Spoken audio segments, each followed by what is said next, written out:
So Neil, another really good looking crop of winter wheat with a very low level of black grass. In fact, I'm struggling to see any in that. One of the questions we've been asked over the few years, we've been talking a lot about autumn cover crop and then spring wheat, particularly at this site, famously for spring wheat, is could we then come back into winter wheat? So this is kind of what we've done here, and what's your view, Neil, as a grower?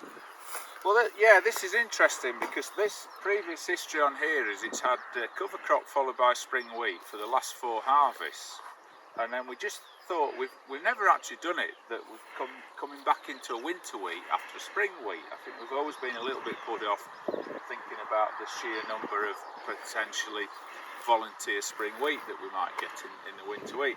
Anyway, we've done it and it's looking pretty good.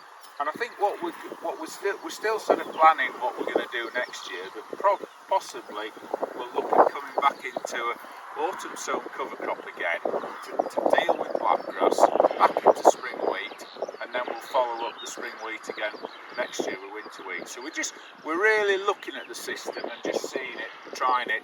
But you look at it, there's very little blackgrass. There is a little bit.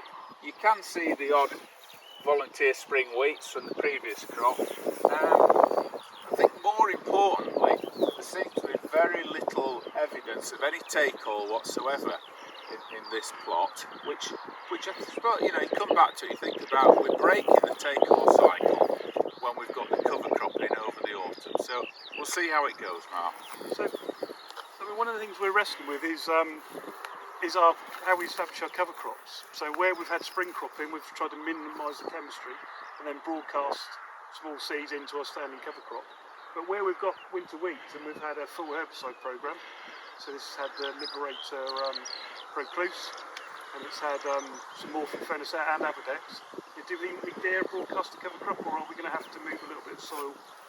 I think we've learned by our mistakes over the years, and that's what this site's all about, learning and passing on those learnings onto our growers and agronomists. And I think we're very much coming back to the thought process now that where we've got residual problems, whether it either be chemistry or even straw and chaff, then we need to think about moving a little bit more soil. And from a soil health point of view, we went away from moving soil in the autumn because we felt that we were damaging the overall soil health.